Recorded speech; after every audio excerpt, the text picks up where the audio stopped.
老一辈的主管经常在办公室里大发雷霆，他们抱怨现在的年轻员工简直无法无天，稍微交办一点额外的工作，年轻人马上就跟你谈劳动法，甚至中午出去买个便当，下午人就直接搞失踪了。但年轻人也不甘示弱，他们私下疯狂吐槽，说老板只会画大饼，指令永远模糊不清，下班还要狂发工作微信。这种互相看不顺眼的极端现象几乎每天都在各地上演。大家好，我是你们的好朋友，欢迎来到今天的访谈栏目。不知道大家在上班的时候有没有感受过这种让人窒息的跨世代职场代沟？组长觉得年轻人不积极又不负责，年轻人觉得主管根本只会骂不会教。这种跨世代的紧张关系其实已经变成了现在很多公司最头痛的问题，也是无数企业老板和人资每天都在焦虑的痛点。为了解开这个职场死结，今天我们特别邀请到了一位重量级的职场救星，他就是台积电内部唯一指定的跨世代沟通企业教练李和全老师。李老师的实战业绩真的非常惊人，他曾经协助台积电调整管理思维，在短短3年内成功把离职率从将近 18% 硬生生降到了 8.9%， 这可是非常了不起的量化成就。李老师拥有整整25年的企业讲师经历，他曾经在鸿海、三星、星巴克等知名大企业授课，总共辅导过超过400家企业，接触过1万名以上的高阶主管。现在李老师还在阳明交通大学的 FAM 班担任副教授，把一线的企业辅导经验带入学术教学中，可以说在跨世代管理这个领域，他有着绝对的专业权威感。其实顺着这个痛点往下看，不管是主管还是员工，每天因为沟通不畅而在办公室里互相内耗，这个隐形成本真的太可怕了。如果你也在为了团队沟通头疼，或者因为价值观不同导致管理效率暴跌，那你一定要看底。我刚才也问了老师，很多人都抱怨Z世代，也就是90年代后期出生的年轻人，是职场上最难管的一群人，他们动不动就离职，一点都没有团队精神。面对这种大众最常见的刻板印象，李老师给出了一个非常破除迷思的观点。老师说，这其实不叫难管，这只是现象，并没有对错。老师用了一个非常生动的比喻来拆解，他把职场人分成了犬型世代和猫型世代，像我们老一辈的5、6年级生就是典型的犬型世代。小狗的特质是什么呢？就是听话、配合、认真、认命。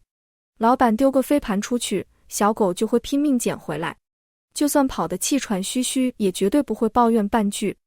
但现在的年轻世代完全不一样，他们是充满个性和想法的猫型世代。猫咪非常有自主性，他们需要自己的空间和自由，比起盲目服从命令，他们更看重自己的感受和心情。如果你想用指令去硬逼一只猫，它绝对是1爪子给你挠过来。造成这种差异的底层逻辑是什么呢？其实是工作动机发生了根本改变。老一辈上班的核心诉求是为了养家糊口，为了填饱全家人的肚子，尊严可以先放一边，吃苦当吃补。在这个前提下，大家进入公司就会强迫自己培养团队精神。什么叫团队精神？就是愿意把自己的个人利益放在第2顺位去思考，一切为了公司大局着想。这是一种 forance， 也就是为了大家的牺牲精神。但现在的年轻人不一样，他们从小物质条件相对优越，他们工作的第一目的不是求生存，而是为了自我实现。他们的底层逻辑是 for me， 也就是为了我自己。所以当老一辈用旧观念去要求年轻人时，就会产生巨大的错位。老一辈觉得，不要问公司能给你什么，要问你能为公司做什么。年轻人心里却在想，我进来就是打份工而已，我干嘛要替公司卖命？你公司又没有替我规划未来。另外还有一个核心概念，就是主管的管理能力必须要升级了。老师非常犀利地指出，全世界90%以上的主管都停留在10版本的管理能力。什么是10版本？就是习惯用权力去施压，这种能力只能管那些听话的、配合的、没意见的所谓社畜。但面对有想法、有自我的新世代，主管必须要进化到2版本的管理能力。2. 赢版本靠的不是权力，而是影响力。因为你一旦用权力去压制年轻人，他们就会公然挑战你，大不了就辞职不干。你必须用平行的伙伴关系去跟他们沟通。听完这些底层逻辑，我马上追问老师，既然知道了原因，那具体到底该怎么做呢？面对这些极其难搞的猫型员工，难道主管只能一味退让吗？老师笑着摇摇头，他马上套出了一套非常容易记忆的行动框架。这套方法论只有短短9个字，叫做先认同，再融入，再调整。这套3段论真的非常实用，我们一个个来拆解。首先，第一步是先认同。老师说，这是大多数传统主管最过不去的一道坎。很多主管心里想的是，我凭什么要放下身段去讨好年轻人？我当年也是这样被老板骂大的，好不容易媳妇熬成婆，现在竟然不能要求底下的人做事了，这实在太委屈了。但老师会客观地告诉他们，你必须认同这是一个不可逆的全球趋势，这不是哪一个员工的问题，这是时代的现象。现象本身没有对错，既然这个现象已经发生了，你手下的兵就是这种特质的年轻人。你如果想要达成业绩，你就必须先从心态上认同并接纳他们，放下高高在上的权力感，不要一开口就是说教，这就是先认同的核心。接下来第2步是再融入。什么叫再融入呢？就是主管不能再躲在办公室里看报表了，你要创造机会去观望，去接触。比如在茶水间碰到了，或者开完会有一点空档，你可以像朋友一样跟年轻同仁聊聊天，问问他们，你对未来的规划是什么呀？在我们团队里做事开不开心呀？有没有什么地方是我可以帮到你的呀？其实越高阶的主管，越应该把时间花在人的身上。沟通本身就是主管最重要的专业技术。当你愿意主动融入他们的语境，不再用上对下的姿态，而是用平行的心态去交流，年轻人的防备心就会慢慢卸下来。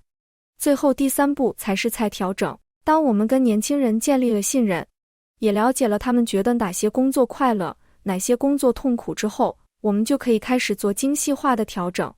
比如这个年轻人特别喜欢做创意企划，那我们在分配任务时，是不是可以放大他的快乐，让他多负责这部分，同时引导他明白，为了完成这个有趣的企划，偶尔也需要做一些无聊的数据整理。